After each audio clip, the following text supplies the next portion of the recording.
I'm looking for Zach Morris. Oh, you must be the lady with the major woofers. You must be the village idiot. Zach, the speaker lady's here. So you dated Motley Crue? Boy, you look like you could tell some stories. Who are you, and how in the world did you get in this college? Hey, Miss Screech, that's not Motley Crue's old lady. Let me guess. You are Zach Morris. Well, that depends. Who are you and what do you want from him? I'm Susan McMann, Dean of Students. And I want to know why there's no furniture in Mike Rogers' room. In that case, let me get Zach for you. Zach! All right, Mr. Morris. I'm waiting. Speak. Well, Dean McMann. Ma'am, I can explain everything. You see, while Michael Rogers is away, we thought we'd surprise him and paint his room. You're going to paint his room. Yes, we sure are. And we have an extra paintbrush if you would like to join us. Oh, well, you know I'd love to, but my overalls are at the dry cleaners. I spilled cider on them when I was watching Hee Haw. Excuse me. Gerald, yes. Yes, I know I'm late for my 10 o'clock. Just tell him he's suspended and to have a nice day. All right. Who are you people? Name? Leslie Burke. Burke? As in Burke Library? Burke Hall? Are you Walton Edith's daughter? Yes, I am. Hello. Your family has been so generous to this university. You know, I've been meaning to stop by and get to know you. I love that outfit. Don't you dare paint in it. No, I won't. Well, if you'll excuse me, I've got to go be harsh with someone.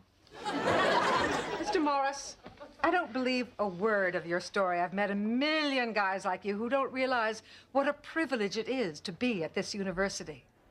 You are on my list. Oh, well, who else is on your list? Oh, there's my former husband. There's Leon Lett. That dummy cost me $300 in the Miami game. Gerald, yes, I'm in transit. Did you suspend that student?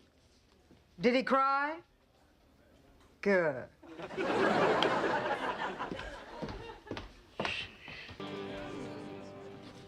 Oh, Dr. Lasky, I heard your interview on NPR. You were brilliant. And I might add, you looked very attractive. Thank you, Dean McMann. But I was on the radio. Oh, well, I must have just been imagining. Hello, Miss Burke. What a lovely blouse. Is that a Donna Karan? Yes, it is. What store did you get it in? Well, actually, Donna just dropped it off at the house. Oh, my. You are rich, aren't you? I like that in a person. Listen, if you're not happy with your living arrangements at the dorm, I can upgrade your room. Oh, thanks, but I'm happy just where I am. Really? Even with that Zach Morris? Listen, you can tell me, what is he really up to? Well, just what he said. They're painting Mike Rogers' room. Trust me, you wouldn't recognize the place. What is all this trash? Oh, nothing. I'll just throw these away. So, what brings you here so late at night? Well, I was working and I needed some coffee. I fired Gerald this afternoon, and in a snit, he took his cappuccino maker with him. Oh, that's too bad. I know, I love cappuccino.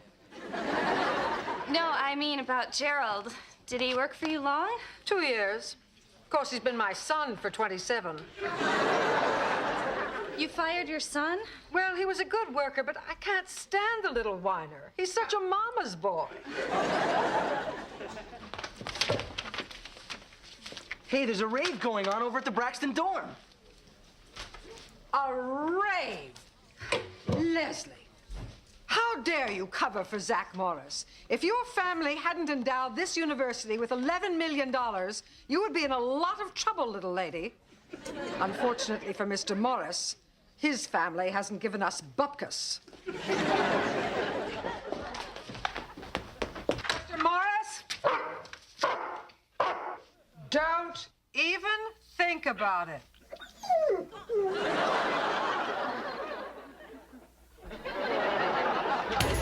Mr. Morris, I've got you for breaking and entering, for disturbing the peace, and for running an illegal rave. You are in serious trouble. Dean McMahon, please, I can assure you there is a reasonable explanation. Oh, really? Well, I can't wait to hear it. This is a school project. Oh, Mr. Morris, you're disappointing me. That is the flimsiest excuse I have ever heard. It may be flimsy, Dean McMahon, but it's true. Dr. Lasky, what are you doing here? I'm conducting a class on contemporary urban rituals. At midnight? Nocturnal contemporary urban rituals. You're in a bathrobe. No, it's one of those new hip oversized flannel shirts. Hey, with a belt. You like it? Very much. I don't believe you, and I certainly don't believe him. But since you're a professor, there's really not much I can do about it. As for you, Mr. Morris, I'm going to be watching every move you make. Here's one move she won't see me make. I saw that! Better not drink too much coffee. Orderly, would you let the staff know I'm here for my flu shot? Oh, Dean McMahon. Oh, Mr. Morris, what are you doing here? I work here. Oh, really? What's your angle? Is there some poor girl in a body cast you're trying to take advantage of? Excuse me, ma'am, but I care deeply for the patients here. Orderly, I need some help. Keep your gown on. I'll be there in a minute. Nurse Grilling, would you mind giving Dean McMahon here her flu shot? In fact, give her 2. Come with me. You're gonna give me my shot? Have you ever done this before? Once. What is it? You have an impeccable bedside manner. Who trained you, Dr. Kevorkian? Dean McMahon is having a bad reaction to the flu shot. Take it to the lab for a complete blood workup. Well, looking kind of green, Dean. Just shut up and push. Jeremiah, the gown is supposed to be tied in the back. Excuse me, Dean. We have a severe case of overexposure in there. Don't forget to make a hard right at the water fountain. Down, Dean. Gerald, I don't care how kicky the students think it is. We are going to have a female homecoming queen. I have been waiting for hours for fresh bed linen. Ah, yes, fresh bed linen, right. Gerald, I don't care how cute he is in a dress. I want a female. There you go. And don't forget, hospital corners. What is it now, Dean? Bed linen. I want it changed. By you. Listen, please, can't you just wait 5 minutes? I have an emergency in the next room. Well, far be it from me to keep you from brain surgery, but I've got wrinkles everywhere. I am an orderly, not a plastic surgeon. I'm talking about the sheets. I can't stand wrinkled sheets. Change them now. Okay. Whoa! Dean McMahon, are you all right? No, this miscreant tried to kill me. I did not. Oh, Dean McMahon, I'm sure it was just an accident. I don't care if it was an accident. I want him fired now. Please, you can't fire me. Isn't that right, Dr. Wong? No, she can't, but I can. I'm sorry, Zach. You're really not cut out for this sort of work. Oh, no, wait. Aren't I entitled to a second opinion? Yes, you're incompetent and annoying. Get out. I'll take care of Dean McMahon. Kelly, you go finish Professor Lasky's sponge bath. Right. What is it with this sponge bath? Dr. Wong, I'm ready to check out. Mr. Morris, you are not supposed to be here. You're like the neighborhood cat. Can't get rid of you. Zach isn't feeling well. What symptoms are you experiencing? Well, I've got headaches, loss of memory. I've been fainting, and I've got a loss of memory. There's nothing wrong with him that a few years in a maximum security prison wouldn't fix. Pretty boy. Dean McMann, Zach's symptoms could be something serious. Orderly? Yes? You were working here? No, it wasn't my first choice, but McDonald's turned me down. Take Zach to the lab and we'll start a complete physical workup. Wait a minute. What do you mean by complete? I don't want you guys touching anything that doesn't have a tan. Zach, I know these tests are unpleasant, but with your symptoms, we can't take any chances. Screech, why don't you just hide me in the linen closet? I can't do that, Zach. I need this job. Besides, I burned my bridges at McDonald's. They won't even let me eat there. Dr. Rich, give me one good reason why you are conducting your history class in the middle of the student union. Because the swim team is using the pool? Oh, great. Yet another professor who's seen Dead Poets Society one too many times.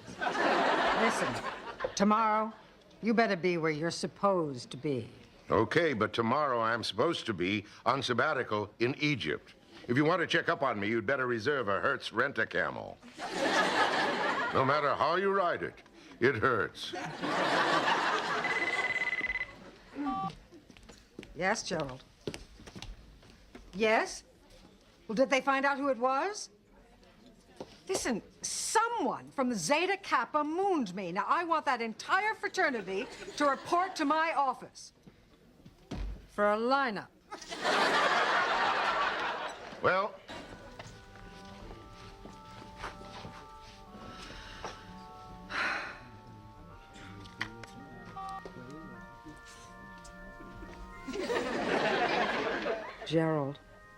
Gerald, can you hear me? Call Don and Janet and tell them I've got to cancel the golf game. No, I can't leave early, Gerald. A man is dead. I have to deliver his eulogy, comfort the widow, yada, yada, yada. What? Oh, he wasn't married. Oh, well, then tell them that I'll slip out during the prayers and catch them on the back nine.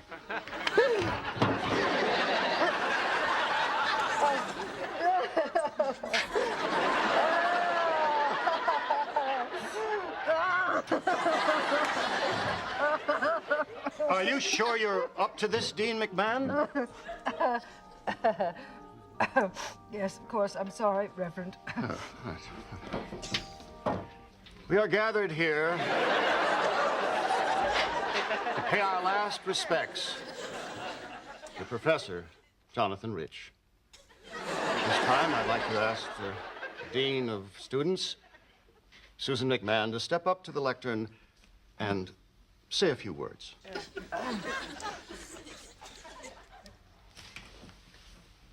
Thank you, Reverend. I don't need to tell you all how close I was to Professor Rich. In fact, you could say that a part of me is with him still.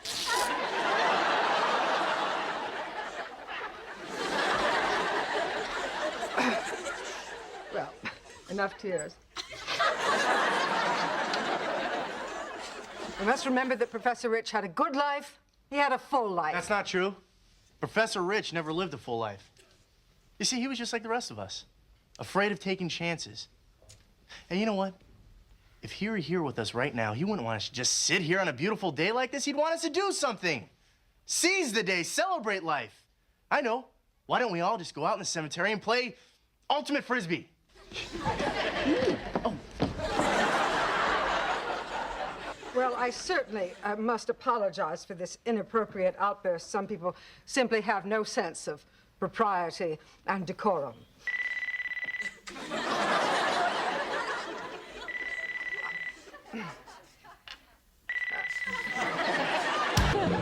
Quick, Mr. Slater, call security. Why? What's the matter? There's someone climbing down the side of the building. What? Hey, guys. What's for lunch? Mr. Morris, that is the stupidest prank I have ever seen at this college. All right. I pulled the stupidest prank ever. Hey! Now, how would you like to be suspended? Oh, Dean McMahon, that would be great because then I can make that motorcycle rally in Oakland. Oh. Now, if you'll excuse me, I'm going to do something really daring and try the chili dog. You, pick up that napkin or you'll be suspended. Yes, ma'am. Well, still got it. Please. Another moment of that, and I'm going to have a cigarette. Kelly, dear, I have some wonderful news for you. As the administrator of the Semester on the Sea program, I'm here to inform you that you have been accepted. Well, how could that be? I thought I was rejected for the program. I know, but a couple of people have dropped out. The ship sails Tuesday. That is, if you'd still like to go. Dean McMahon, we really appreciate your interest, but I think I speak for Kelly when I say... I'd love to. And by the way, I speak for Kelly. Honey, you can't be serious. I mean, the Semester on the Sea program, that means you'll be on the sea for a semester. And you're only a freshman? Look, Zach, this is a chance for me to cruise the Mediterranean. I mean, to see the pyramids, the Parthenon, the Colosseum. Well, that's great, but what about me? Gee, you can see the Mediterranean on a cruise ship or East Oakland on a moped. Tough choice. Okay, everybody, take your seats. I'd like to begin this orientation with a slide presentation of last year's Semester on the Sea. Lights? All right, then. Here we are, sailing through the majestic and historic Straits of Gibraltar. Next stop on our journey, Rome, where we'll study ancient architecture and art. But it won't be all work. We'll be having fun on board as well. There's nothing like a refreshing swim in the Mediterranean.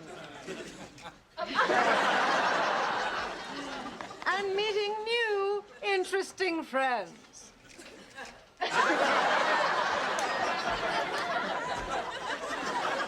What is the meaning of this? The meaning of this is I'm out of here. I'm not going. Lights.